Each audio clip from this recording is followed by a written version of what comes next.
Clytus, I'm bored. What plaything can you offer me today? An obscure body in the SK system, Your Majesty. The inhabitants refer to it as the Hail Ming Power Hour.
Hello, everybody, and welcome back to episode 33 of the Hail Ming Power Hour, where the reviews are fake, your hosts are fake, the synopsis are fake, the ratings are pointless, but the movies we cover are actually real movies for the most part. That's right. We have mostly real movies, and that is our only draw. We'll have to start making up movies soon. I think it'll be a better show, to be honest. There is actually one show that we did called The Farcical, where we do cover a fake movie that our listeners decided would be a good sequel to something. And if you haven't checked that one out, you need to go back and check it out. It was a lot of fun. So when I say that the movies are real, or when Danny says it, then we're partially telling the truth. And when we're not telling the truth, you will hear Brian Blessed say, Hail Ming. And that is an indicator that, we're lying. But welcome to the only show that takes you back in time, in a time machine. That's right. We go back in a time machine and we take you back to where the movies came from, because there's nothing like going to the source to find out what's really going on. And what's the source? A horse, of course. Good cover up. Hail Ming. So for this episode, we're going to jump into the Terry Gilliam, somewhat of a classic. We both really enjoy this movie, The Adventures of Baron Munchausen. So if you haven't checked that one out, we're going to give you the main reasons of why you should check it out. It's a lot of fun, classic literature. Well, it's fantasy, and I do think that Baron Munchausen is a well-known character of fantasy. You know, he's right. done everything. The Baron Munchausen is kind of the Commander McBragg. Right. If you remember that from the Bullwinkle show. But yeah, I mean, in this Terry Gilliam movie, there are a lot of Terry Gilliam movies that get a lot of love. Time Bandits and 12 Monkeys. Yep. Brazil. Eddie and the Cruisers.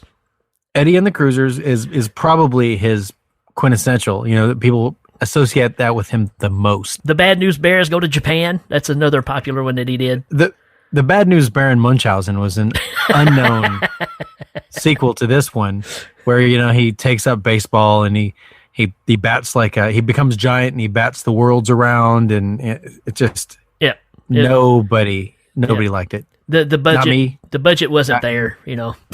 Not anybody. So yeah, man, we're hoping that you hang out with us and enjoy this classic movie with us. We'll be right back in just a few minutes, folks. Yeah.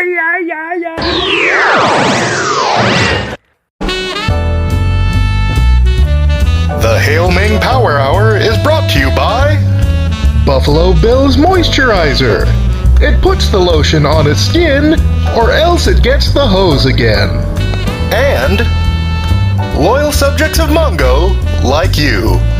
Hail Ming! The following feature has been rated R by the Motion Picture Association of America. It is intended for mature audiences, and parental discretion is advised. Home box office will show this feature only at night.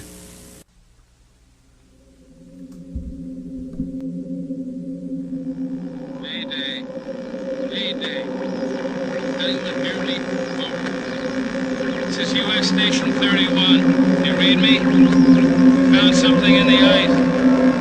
We need some help down here. Can anybody hear me? We found something. Found something.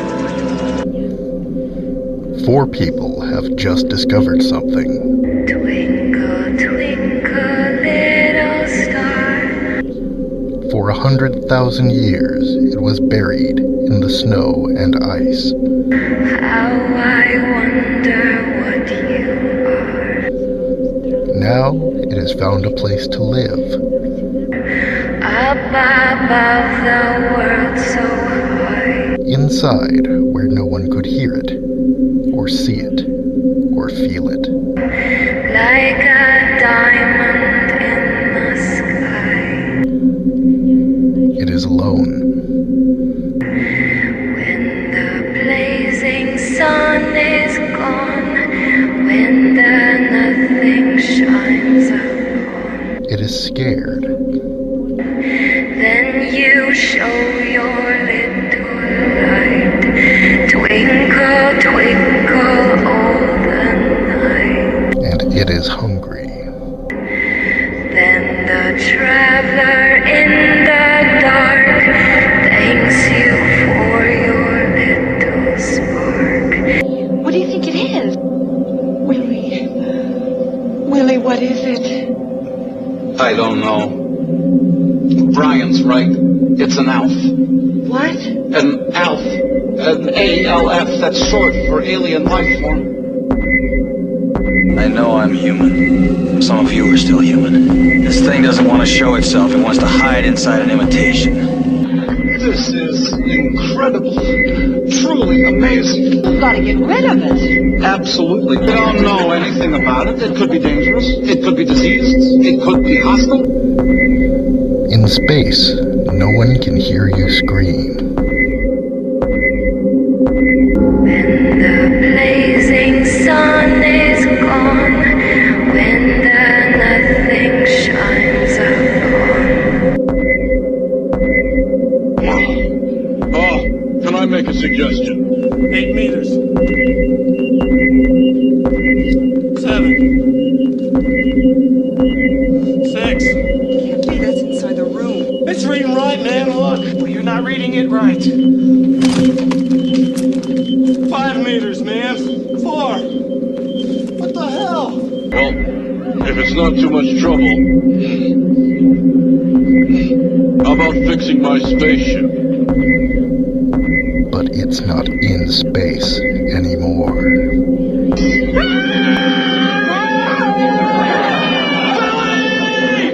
Though I know not what you are, twinkle, twinkle, little star. Alien life form. ALF.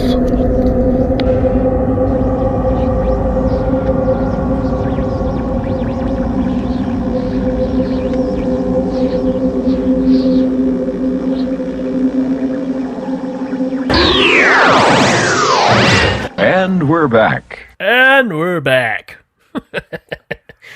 I'm not wearing any pants. Film at 11. Exactly. We got to cover that movie soon, man. That one and Amazon Women. That'd be great. Yeah, that's a great duo. Yep. It's a comedy tour de force. All right, folks. So, yeah, we're back ready to talk about some Baron Munchausen. And before we do, because we're going to jump in the time machine, but in order for us to have a time machine, we have to have sponsors. Well, it's important to have sponsors because sponsors sponsor things. They put their money on, and then we can buy things. That's It's right. that simple. It's just that simple, people. And our sponsor this week is Dots Drilling, where your hole is our goal. That's nice. When we have holes to drill, we always call Dot. Anyways, back on the subject. In order to go back and check this movie, we have to jump into the time machine. So that's what we're about to do. I hear... Oh, it's time to jump in. All right, let's go. Uh-oh. My seatbelt's locked. Short trip to 1988. Here we go. Whoa. Listen to the power of that engine.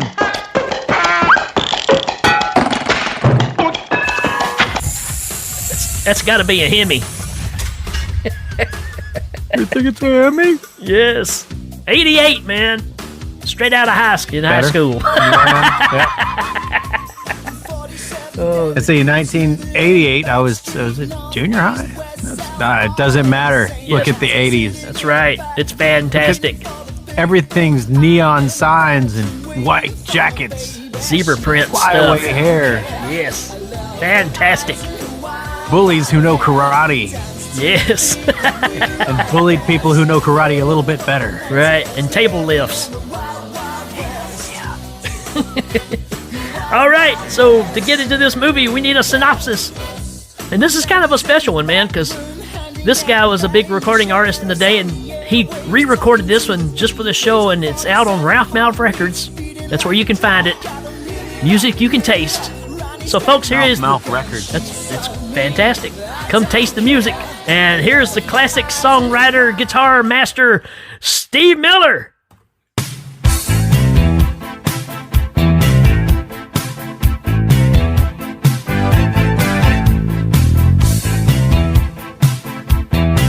Sounds familiar. Never heard it. He gets up, he can't cool down, 'cause she's been spinning round and round. Funny haircut, funny nose, riding cannonballs wherever he goes. Got some friends with some crazy names. Yeah, this movie is really strange. Everybody thinks he's a liar. Come on, man, get your head flying higher. Baron Munchausen. His nose is really arousing. Baron Munchausen. Baron Munchausen. That's right, folks. You can order that on Ralph Mouth Records. And ever since they got that Daryl D.B. Cooper stuff, Ralph Mouth Records has really been drawing in the talent. Yeah, I mean that's Steve Miller. I mean, big dude back in the day. Yeah, and I mean I'm more excited about his brother, David Miller. Well, you know, he stopped doing the music and started making beer, so you know that's turned out pretty well for him. So, all right, man. 1988, Baron Munchausen. I know you're a fan. I'm a fan. So, what's your number one reason to watch Baron Munchausen? Man, my number one reason to watch Baron Munchausen is I'm just gonna have to say overall, it's like an anthology. Right. You know, every story in it is almost separate from the others, but it's a kind of along the way they end up having these adventures. And my top reason is that he's the Baron, and every story is entertaining from beginning to end. Right. Just super over the top, things that are just unbelievable. And that's what's great about it is you kind of get the illusion of, man, he's just, you know, like you said, Commander McBragg or whatever. He's going over the top with everything. And then you start finding out there's kernels of truth to what's going on. So that's what makes this movie kind of fun, man. Lots of great imagery. I mean, again, we mentioned it's Terry Gilliam and you know, nobody makes a movie like he does. And this movie is absolutely full of his imagery for sure. Well, here's the thing. It's a movie that's kind of a fantasy setting, but just like Terry Gilliam does with everything, it's got this fine layer of dust. Yep. It's got this, you know, everything in it. Like nobody does scorched earth like Terry Gilliam does. You know, where there's explosions and people screaming, and it still kind of looks fake, but it looks more real than it should. And he just has a feel. Definitely. So what's your style. first reason? My first reason is Sting is in this movie, and he has 3 whole lines, and he's like at the very beginning, he's a war hero. Yeah, he's got 3 lines. It's a funny little bit where they're bringing him in, and you think it's going to be some kind of congratulations for a job well done, but they decide that it hurts the morale of other people that are not war heroes, so they decide to execute him. Right. Yeah, the politician who's in charge of the war who says things like, "Oh, we surrendered last time, so it's their turn." Right. Yeah, he's saying, "Oh, you know, well this guy by doing all these things makes everyone else uncomfortable, and therefore he doesn't have a place in our army." It's so absurd that it's funny. So my next reason has got to be his companions, Gustavus and Bertold. Who's Bertold? Baron Munchausen has an intrepid group of sidekicks, And it got Gustavus, who's a small man who has ears that he can hear the wind for miles. And then he's got Bertold, who's played by Eric Idle, right? Right. Yep. He's got these legs. He can run super fast, and they're just these superpowers that allow him to, as the Baron, kind of orchestrate these heists and deals and swindles and bets that he's able to overcome. Adolphus is one of them. He's the sharpshooter. Yeah, he's the guy with the big glasses Right. and the big nose. Technically blind, but he's a sharpshooter. Well, my next reason is an odd one. Like everything in this movie is odd, but I put the human organ, which is where the Torturer's Apprentice. Yeah, and the Sheik's playing the organ and got these staffs that are going through and poking prisoners in a cage. And it's poking them in the ribs and stuff, so they'll make sounds that are in key with whatever key they're pushing. It's just funny. or really, I mean, I guess it's just an organ, and then it has these spears that spear poor people who are chained up inside of it. I don't think that they're set up to sing any particular key. They're just kind of the sound of people being tortured. Maybe ostensibly that's the plan, is to have these people as creating the sounds, but really it's just a bunch of people getting stabbed repeatedly. Yeah. It's a terrible thing. Everything at the Sultan's place is awful. It's comedy gold. Yeah, I agree. It's supposed to be awful. I don't say it's awful because it's really terrible, but it's supposed to be awful. I mean, I guess his harem isn't awful. They're a bunch of large boned women. Yeah. Lounging nude around a pool. One of my favorite things that happens with the Sultan is when the treasurer gets beheaded. Yes. Because he's lost all of the gold to the Baron in this bet that's gone awry, and the Sultan just swings a sword and his head just flies off, like it's got a ribbon of blood that shoots, and it lands in some lady's lap and winks at her. Right. It's just so bizarre. To me, this is where you kind of see the things that he's learned to do in the other movies, and he puts them all together in this one movie. That's the best way I can describe this one, because it's like you see it, all the things he's learned come into fruition into one movie here. And this movie's just full of imagery, man. That's a good reason. My next reason to watch Baron Munchausen is the play within a play. Yes. And nobody does that as well as Terry Gilliam. Right. There's a troupe of actors who are playing out the adventures of Baron Munchausen, and some of the adventures they have on the stage end up becoming part of the movie. Yep. And so it's just got this whole, and I love that. I mean, if you listen to previous episodes, like April Fool's Day and Popcorn, I love the whole movie within a movie and play within a play thing, where you have elements of a story that's going on that's also going on in real life, but the whole thing's still in a story. I love that whole fudging of the wall between fantasy and reality. And that's what he does with his acting troupe, because the people who play his companions in the play also play his companions in real life when he goes and he regains them from wherever they're doing what they're doing. It makes the movie all the better. It's just another element to enjoy. My next reason is death. This is the first movie where I've seen the figure of death, the Grim Reaper or whatever, flying around in total Terry Gilliam style. It is quite creepy. In my mind, when I still think of the Grim Reaper, this is what I always think of, because it's so well done. Well, and from Time Bandits with cattle skull creatures with the hook hands. Right. I mean, it's the same kind of thing. The Grim Reaper in this, he doesn't look real, but he isn't supposed to. Yeah. I think that's the thing about Terry Gilliam, is he has this way of taking reality and making it into this specific image. And the Grim Reaper is a perfect example of it. He's supposed to look kind of like a statue or an animated tombstone or something. He doesn't look like he really exists, but at the same time, he's dusty and dirty, and he shows up and he makes weird sounds, and he's really scary. Yeah, that's very nightmarish. Nobody doesn't like Terry Gilliam. As much as I love Terry Gilliam, I find when we do these movies, it is really hard for me to talk about what I like about Terry Gilliam. Right. You can't put your finger directly on something, because it's the way he puts it all together that makes it such a unique experience. Again, folks, I mean, not only this movie, but just go and check out a lot of his work, and you'll be blown away at what the guy's done. The images stay with you forever. For me, it does anyway. So my next reason is Oliver Reed. his Vulcan. Oliver Reed as Vulcan is fantastic, and I love Oliver Reed anyway. Yeah, I mean, me it's too. very hard to find a role, even when he's playing someone unsavory, like in Tommy. Right. Oliver Reed plays Vulcan, and he's every bit as fiery as his character would need to be. And while he's being shown around, he's his woman is being wooed by the Baron, and as they go through that, the Baron's getting younger and younger, and his compatriots are trying to distract Vulcan from what's going on, because that's kind of their job.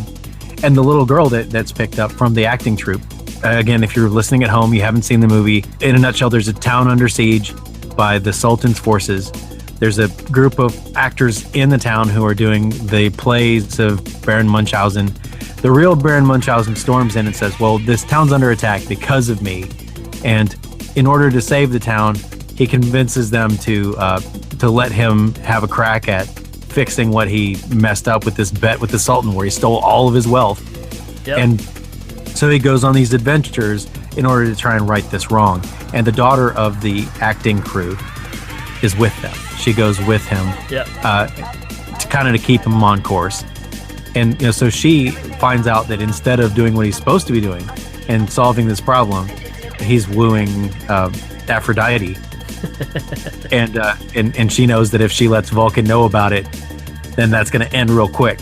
So she goes over and says, hey, isn't he dancing with your wife? And of course, Oliver is, what? And even while he's angry, they're asking him, you're like, oh, what do you think about ballroom? Oh, we just had it redone. It's great. Nice, isn't it? We just had it done.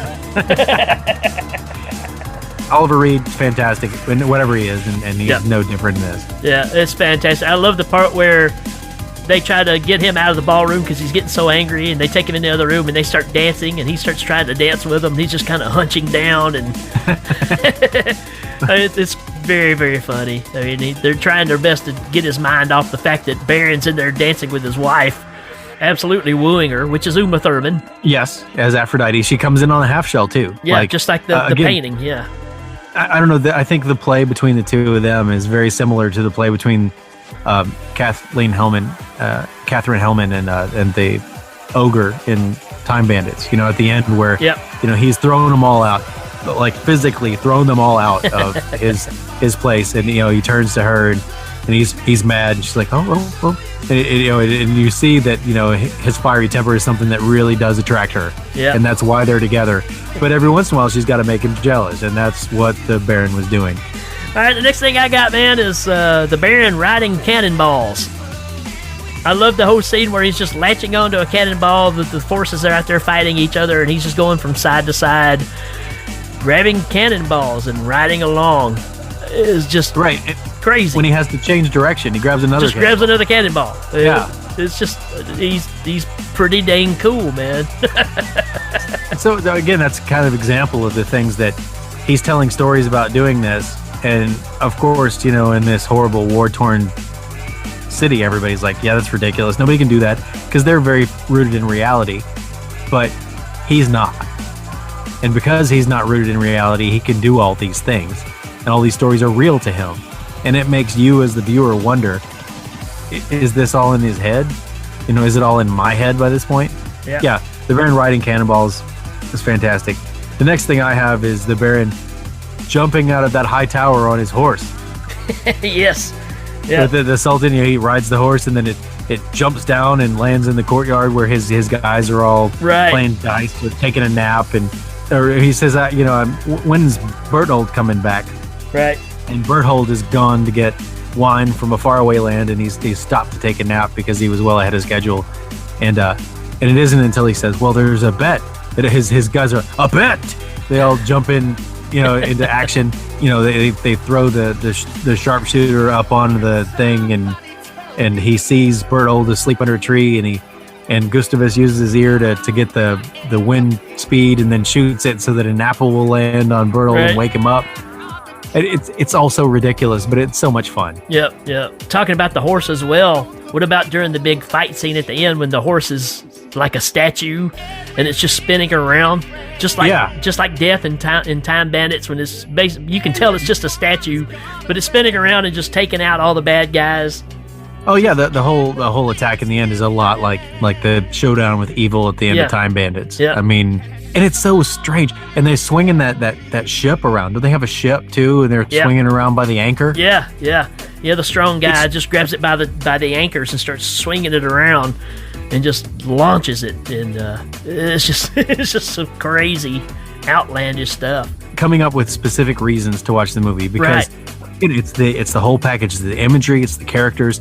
One thing I will say, one element of this story is where I'm going to go that makes this movie worth watching and makes it interesting and unique is that the Baron is what creates the magic that sustains him. Right. And I'll explain that by saying when he finds his compatriots, none of them can do what they used to be able to do. Right. The sharpshooter guy is nearly blind. And Gustavus doesn't know why he has giant. And they go to Bertold, who's got the strong legs, and he says, "Well, why do you think you have those irons locked onto your feet?" He says, "Well, I assumed I did something terrible." He says, "No, it's because your legs are so strong that if you didn't have those, you would whiz away and be gone." And his compatriots can't do what they can do without him, right? Because he's the source of that magic. And he's kind of that way too, because he's an aged person at the beginning of this, but as the adventures get going, he starts getting younger because it's bringing back the adventure into his life, and it's also affecting his group as well. They're becoming more the people that the legend is as this movie goes along. Right, and by the end, his strongman can again, pick up a ship by the anchor and swing it around. Right. Whereas when he found him, he was living in a land full of giants. And he was kind of the smallest person around. Yeah. He couldn't do these things anymore because he had fallen into, and this is something that Terry Gilliam does a lot, where he takes a story and he turns it into something much bigger. You have to see it, folks. I mean, I don't know. There's not much you can really say about it without just saying you have to see this movie to understand it. It's quite brilliant. Yeah, I'm not trying to step on our format here. I have a hard time thinking of specific things that, like I could say watching the horse jump off the tower. It's so ridiculous and fun. Yeah. But it's surrounded by stuff like that. The one thing I will say, if we're watching movies and fast forward, you could fast forward through the whole Robin Williams on the moon thing, in my opinion. Oh, really? Yeah, it's not my favorite. It's weird and unsettling. Like so Robin Williams and his wife have heads that can detach from their bodies, and their bodies seek earthly pleasures, sex and food, and their heads, when they're gone, seek these intellectual pursuits, Right. And so their bodies are always trying to recapture their heads. It's a neat story. It's kind of interesting, but it's also kind of gross. Like Robin Williams especially is always, as soon as he gets his head back, his head turns this pink, and he starts stuffing his face and trying to have sex with his wife, and she's trying to kind of ward him off, and it's just really unpleasant. And it has a similar kind of Time Bandits thing. They get captured and they're in a big cage. Yep. And it's just, I could skip it. Typically when I show this movie to people, it's at that point that I start to lose them. To me, it's kind of a standout part because it is so unusual and so bizarre. And you got Robin Williams that's just possibly coked out of his mind at this point. I mean, it's so over the top what he's doing, and the fact of he's tickling his wife's feet. He's tickling his wife's feet. Her head is gone. Right. And but you're thinking it's some kind of big sexual innuendo, and really that's what he's doing is just tickling her feet. So so her head is reacting to what's going on, even though her head has absconded to go get wooed by the Baron because he's such a ladies' man. Right. And I like the moon. The moon's kind of full of detritus and like paper towers and ships and stuff. It's a really interesting fantasy moonscape. I like a lot of that stuff.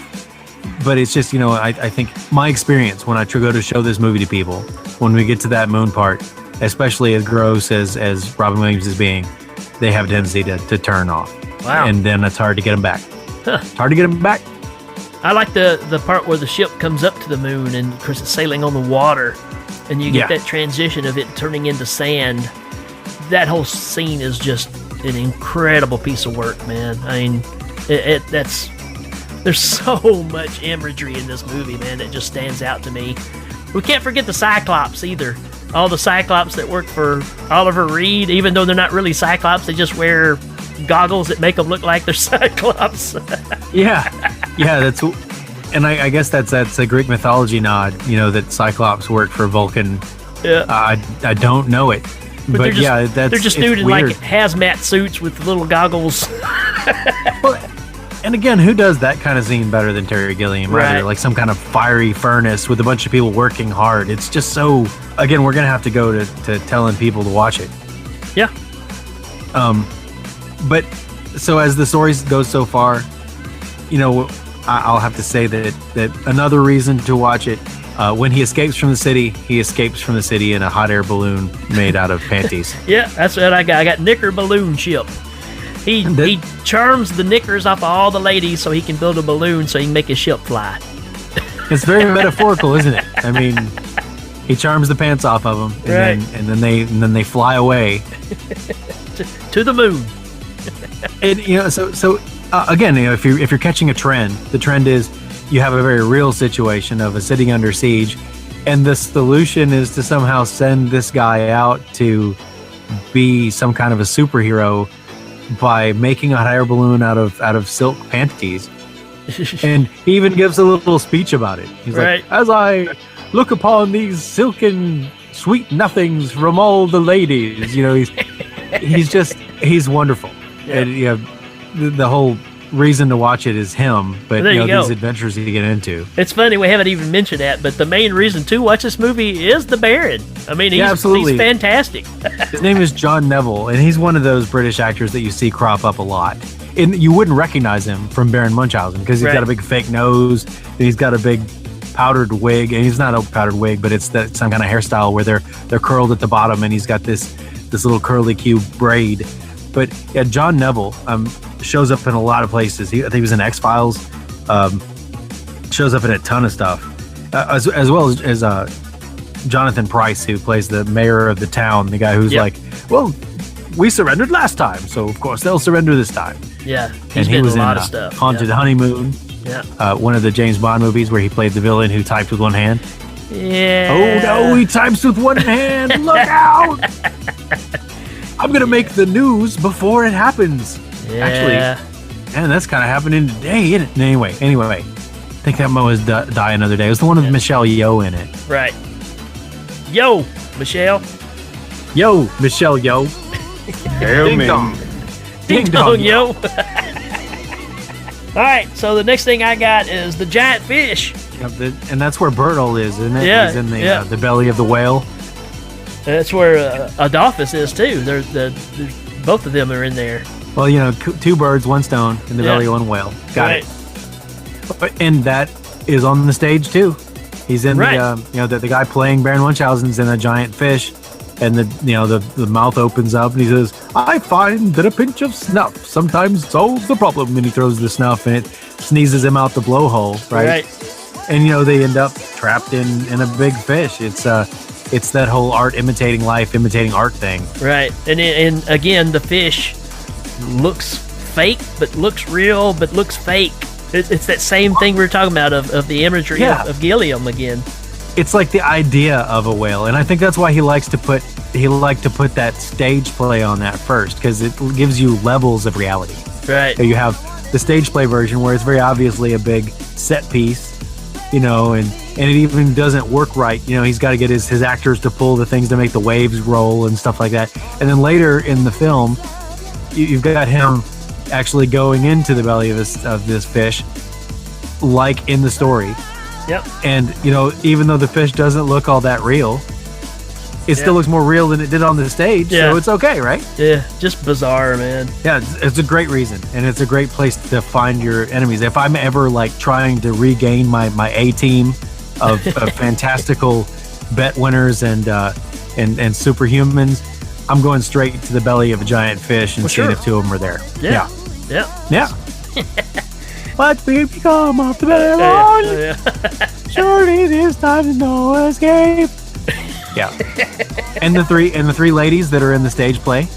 One of them is Uma Thurman, right? Who ends up later as Venus, right? And I think the other two show up as well. Like everyone who is on that stage play ends up somewhere in the story too. Yep. Just like Wizard of Oz. Just like Wizard of Hail Oz. Ming. Or Return to Oz, which is among my, yeah. Yeah. You want to talk about bizarre? Or Oz the Great and Powerful. That's a good one. Yeah. Yeah. What you got, man? Anything else? I got What Will Become of the Baron? I'm gonna have to say that that just like Time Bandits, there's so much to talk about in this movie that it's hard to cull it down, because once you start watching it, it just bombards you with stuff. It's almost enough to turn you off. So if you're watching it and you feel that way, take a break. Right. Go get yourself a drink. Read a book. I think that's the truth to it too, is you need to watch it 2 or 3 times just to grab a hold of what's going on, because it's throwing so much at you so fast. It's kind of hard to take it all in. Well, and it's so thick, like everything has a subtext. Even as we talk about it now, the whole everything he does is kind of also a moral to the story. Like the whole charming the knickers off the ladies to escape the city, the whole right. As he gets younger, as he woos the women, the whole intellectual pursuits when the heads leave the bodies, and carnal pursuits when the bodies have the heads. It's all those things are very thick concepts done in really thick metaphors, and it can be overwhelming. It may suffer from that fact of, it's kind of like if they made a Lord of the Rings movie, trying to take all the story and cram it into one movie in 2 hours. That's kind of what this is like, because they're taking all these legendary stories and trying to cram it into one movie. It may suffer a little bit from that. It might have been more successful if it was more of a series of movies. But that is one of my favorite theme songs, the legendary stories. Oh. Hail Ming. Surely you're kidding, right? All the stuff we've talked about isn't even a fraction of the stuff that happens in this movie. True. And to try and go line by line through all these little stories that happen, it wouldn't be the synopsis you need to get your attention. Yep. So what we're saying is, if you like Terry Gilliam, yep, and you want to see something that's kind of a dark fairy tale, then you got it, because it is a dark fairy tale. Yep. It even has a not so happy ending. True. Yeah. And that's the thing about it too. If you love exceptional imagery and something that just stands on its own, doesn't look like anything else, unless you're a fan of Gilliam and you know what that look is. Yeah. You're not going to be turned off by the quality of what this movie is, for sure. It's very well made.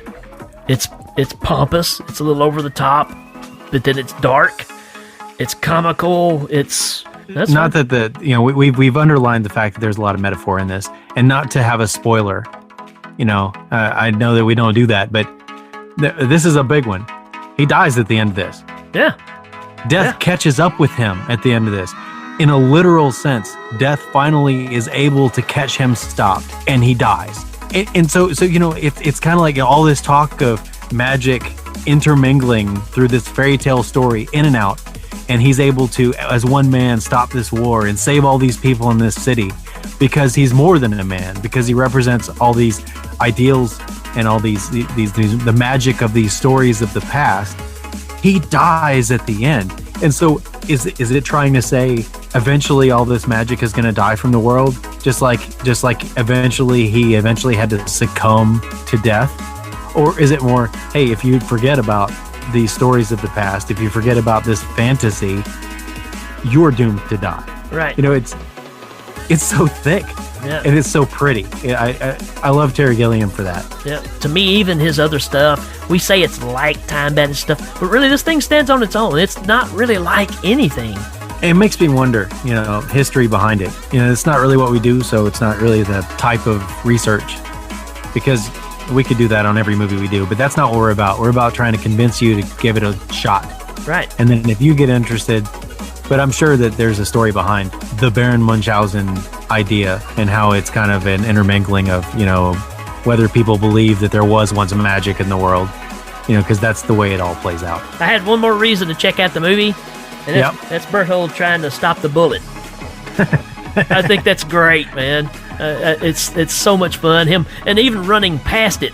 Like, he went so fast, he went too fast and went past it and had to come back. Right, and he's reaching out to try and get the bullet, and it's hot. Yeah. You know, because it's Berthold trying to stop, and at the end he does. He manages to grab an arm cop from a suit of armor and redirect the bullet away from the Baron, and then he's so tired from the running that he's huffing and puffing on the ground, and Baron's like, "Oh, you big lazy! What are you doing on the ground? We have a battle to win." He brings out the best in people, right? I mean, that's right. That's kind of part of it. And it's just the unlikely team that he puts together that are able to do all these incredible things, and it just so happens everything works out to where their talents are exactly what's needed for, the dire straits that's happening. So, yeah, it's just all whimsical stuff. It's fun. The team, the A team of it's just wonderful. Like the way that they put these little stories together. Munchausen's A team.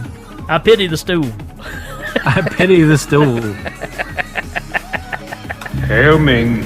I'm gonna say that this episode probably isn't as fun as some of the other ones because the movie is a little more serious, and it's hard to say. Well, let's cull it down to a bunch of little lines and even though the movie is really not that serious. That's the thing about it. It's deceptively not serious though. There's a lot of serious premises that are introduced. Bottom line is I love it. Danny loves it. We think you should give it a shot because it's an oddball film that has a lot of heart, a lot of great work put into it. I think it's very satisfying. I'm satisfied. Are you? All right. Well, let's jump into Top 5 lines. Top 5 lines. Top 5 lines. Yay! Yay! Welcome to Top 5 Lines, which is just another part of the show. It just has its own theme song. Has its own theme song. It's catchy, though. It's that important. That's right. It's a good theme song.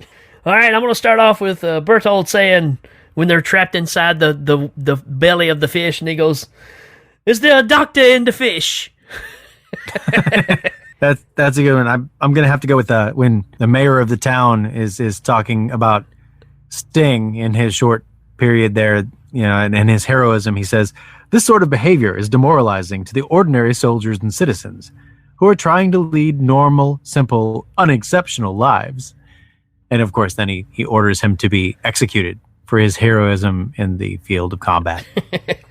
And I've got where when they're out in the water and the big fish is coming at them, and Berthold says, "I spy something with my little eye, something beginning with M." And Albrecht says, "It's a demon from the deep." And he goes, "That begins with D, you klutz."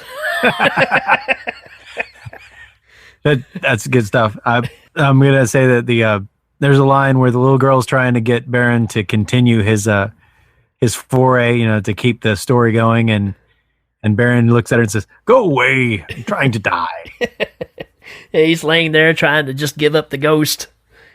And I have to go back with my other line is Oliver Reed when he does say, "Nice, isn't it? We just had it done." Because it's such a standout part in the movie, man. Only Oliver Reed can do it. So yeah, I'm gonna have to go with when the mayor is looking at the acting troupe head, and he says, "You gonna eat those Cheez-Its?" That's funny because the one I got is where Uma Thurman is talking to Oliver Reed. She says, "You want some nachos?" He says, "Nachos."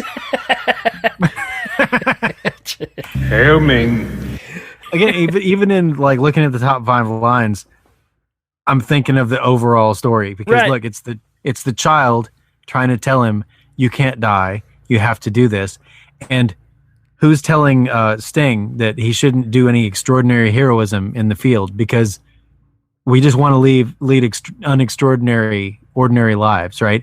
And so you have this whole new regime coming in saying, we're not about heroics. We're not about all that. And you've got the child saying, we need you. We need heroism and magic. It's right.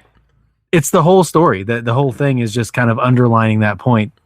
Absolutely. And Terry Gilliam goes along with it with some fantastic visuals. I mean, it's be prepared to think. And some good audios too, like this. Rating time. That brings us to rating time. Rating time. The torturer's apprentice find you off must be quite cruel to be kind. I'm going to give it 9 Grim Reapers with pterodactyl voices. I'm going to give it 8. Skip the moon part, man. Skip the moon part. It's weird. I don't know about all that, but okay.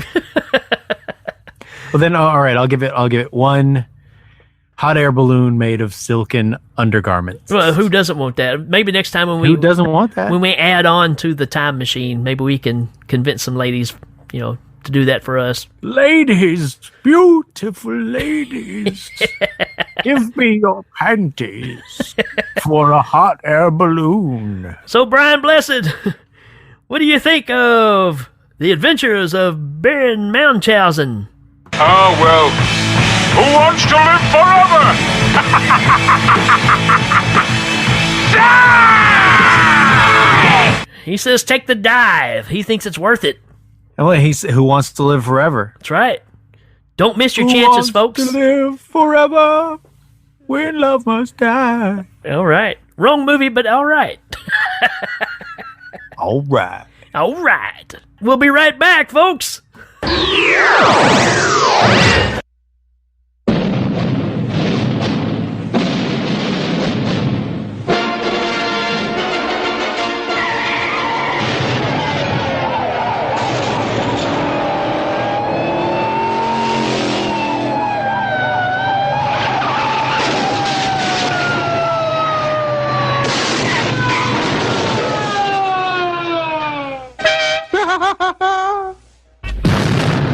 Gentlemen, don't you think it would be a good idea to silence those enemy cannons? No, sir. No? It's Wednesday. Oh, my Wednesday. Yeah.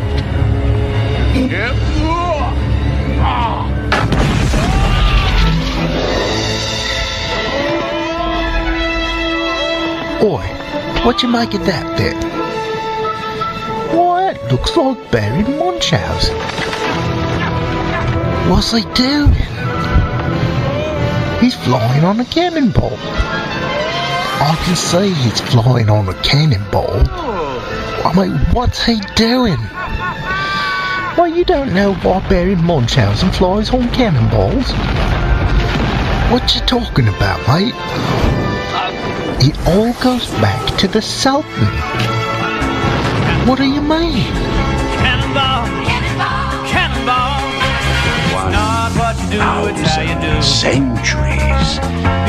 The Falafel family has ruled the deserts with one thing: speed. We have the fastest camels and the fastest horses. We have the fastest planes, the fastest boats, and the fastest cars, except for one. Yours. I order you back to America to win the Cannonball Run. They're inviting us to defeat them. We must oblige them. Get those guys, you got it. Fly, baby. Fly. They'll do anything. What do you do when the mountains drive anything. Say anything. How do you answer the challenging? You'll get us both killed. Thought you wanted to die. Yes, but I'm old Your enough. back's against the wall. And it doesn't matter how you get there. It's who gets there first. Because What do you do when you've done it all? Cannonball Run. I make yourself useful. I can't do everything. Cannonball, cannonball, cannonball. It's not what you do, it's how you do. Be anything you want to be. It's not what you got, it's how you use it. You be you and I'll be me. It's just a matter of style. And now, Did You Know? With Tom Brokaw. This is Tom Brokaw. And this is Did You Know? The Adventures of Baron Munchausen was Uma Thurman's first acting job. Although because of the inordinate production delays for this movie, it was not her debut. She also belongs to the very short list of actors who were hired on their very first audition. Did you know the role of the King of the Moon was intended for Sean Connery until the role was largely cut? Sean didn't think it was kingly enough. Thus, the role was played by Robin Williams instead. Connery was also considered to play Baron Munchausen. Did you know that I very rarely drink, but I tend to sound extremely drunk, especially when I say Michelob or judicial system? Did you know Sting's cameo came about because he happened to be Terry Gilliam's neighbor at the time? Did you know that Robin Williams was a last-minute casting after the budget had ran out, and he performed his role uncredited and unpaid? Most of Robin's dialogue was ad-libbed.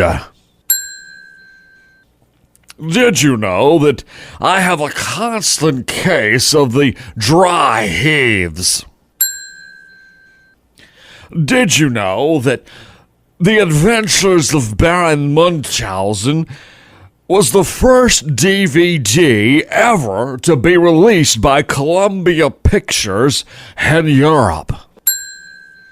Did you know that a Moon City set was to have been built at Pinewood? However, since there was no money left in the budget to do this, Terry Gilliam took the sketches of the designs and stuck them to a board.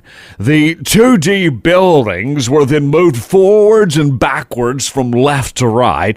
The result is bizarre and effective. You've been listening to Did You Know? With Tom Brokaw on the Hell Ming Power Hour. Did you know I was called Baron Brokaw back in my years performing with summer stock?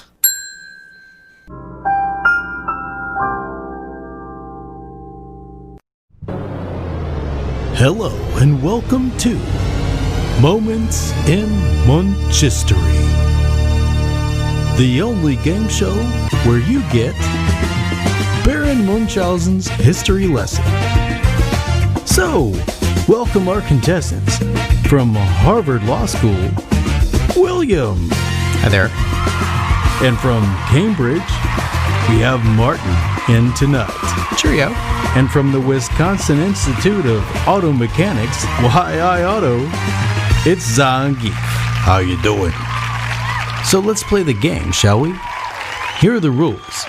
Some common knowledge questions will be asked, and once someone buzzes in with an answer, our resident judge and expert on everything will let them know if they got the answer correct or if they need to think again. First question. What colonial American general and first American president once led a midnight raid to defeat the British? That's William. What's your answer? Yes, that would be George Washington. Ooh, good guess. Let's go to our judge on that one. Baron Munchausen? I'm afraid not, dear boy. It's not at all George Washington. It's Archibald Lemonsnoot. He would lead his armies by sense of smell and had no need for the light of day. Oh, bad luck there, William. Sorry. Next question. What year did the Cadillac Eldorado first go into production? Oh, it's Zangief. Yeah, that would be the first manufactured in Detroit, Michigan in 1952. Oh, he sounds definitive. Going to the judge. What do you think, Baron? Wrong again. Why, I remember El Dorado producing the finest wines in all Spain.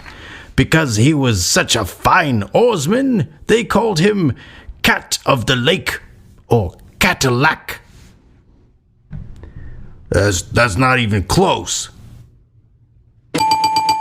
Ooh, that noise means it's time for our lightning round. Exciting news. In this round, we give a name and an occupation. And you identify the famous person as one of our contestants. Is everyone ready? Here we go. Poe. Author. Oh, Martin, what's your answer? Edgar Allan. Judge? I'm sorry, that's wrong. It's Beatrice. Beatrice Poe. She wrote such fine poems. Tough break there, Martin. Anyway, okay, the next question. Beatty. Actor. Oh, Zangief again. Yeah, think that's Warren Beatty, the actor. Oh, good guess. Judge?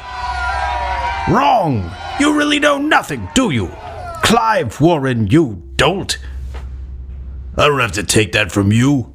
I'm afraid you do because it's my show, Munchistory. Well, that music signifies that we're out of time. We're hoping you had a good time, and we'll see you next time. Hey, break it up, guys. No, listen. I'm tired of your crap, old man. Old man, I'll show you. Let me get you.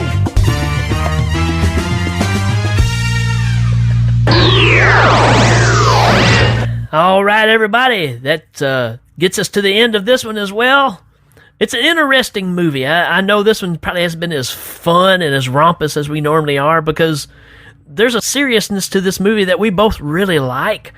And I think it's definitely worth a viewing. It's got some beautiful cinematography in it. It's a well put together story. It just may have tried to cram too much stuff into one story. So that's kind of my thoughts on it. I think it's a fun movie to check out. And Terry Gilliam is known for taking on labors of love, where he could make a movie that's slated to make more money or get more viewers, but he decides that he really wants to do that. And I imagine, just like his Don Quixote stuff, this probably was a movie that he decided he was going to make. Yep. Because he just felt driven to do so, and we're all better off for it.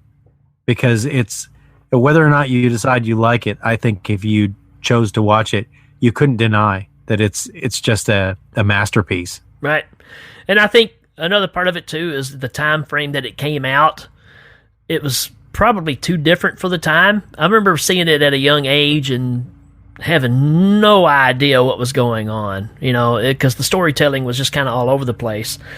But I think revisiting it at an older age, there's a lot more appreciation for what happens in this movie than when I was young, and you're looking for just the simplicity of a very simple story and just some action, where here you're getting a lot more depth than you normally would have in something like this. So I think now, in hindsight looking at it, this is a still real solid movie with some incredible imagery in it. I agree.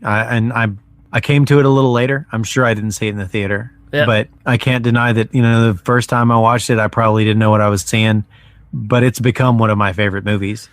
So if you like bizarre storytelling, fairy tales, this is the movie for you. That's the way I see it. I agree with Rick 100%, which doesn't always happen. No. But it happens pretty often, actually. That's why we have the show together. That's right. Okie doke, folks, that's going to be it for us. We appreciate you listening. If you have any ideas for any upcoming shows that you'd like for us to cover, just make sure you drop them out there on Facebook for us, and we'll make sure we ignore them just like always. That's not exactly fair. I think we've probably listened to some recommendations. We've listened to them, but we still haven't done any of them. Have we not done any of the recommendations? I don't know. Maybe we have. Maybe we just need better recommendations coming. So, folks, just put those out there for us. And don't forget to also leave us questions for Ask Randy and all that good stuff out there if you want him to answer your questions and help you with some 411. Oh, yeah. Ask Randy, brother. You got 2 Randys that you can ask, so you can be even specific which Randy you want to answer. How about that?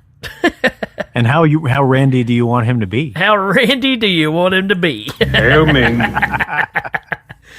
right, folks, that's going to be it for us. I'm Rick. And I'm Danny. And we'll see you later on.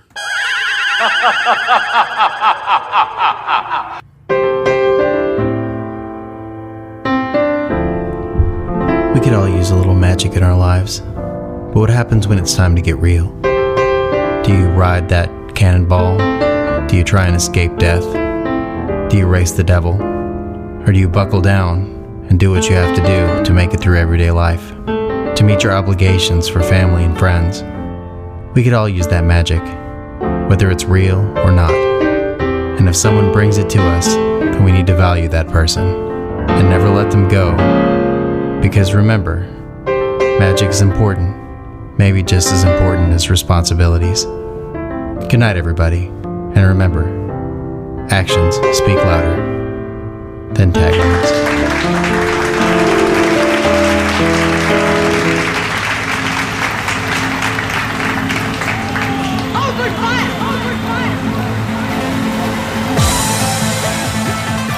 Members of the audience will receive the following: classic curves by Dittos, the pants for Feel Good Company, a gift certificate from Maruchan Ramen Noodles, Rice-A-Roni. All guests receive a copy of the Hail Ming home game. Thanks to the creative minds and special appearances of Mark Allison, Jeremy Finch, and Jacob Kennedy. Hail Ming is a proud member of Legion Podcasts. Check out all the great shows at legionpodcast.com. Hail Ming is available on iTunes, Stitcher, Google Play, and Legion Podcast. This is Dan Pardo saying good night.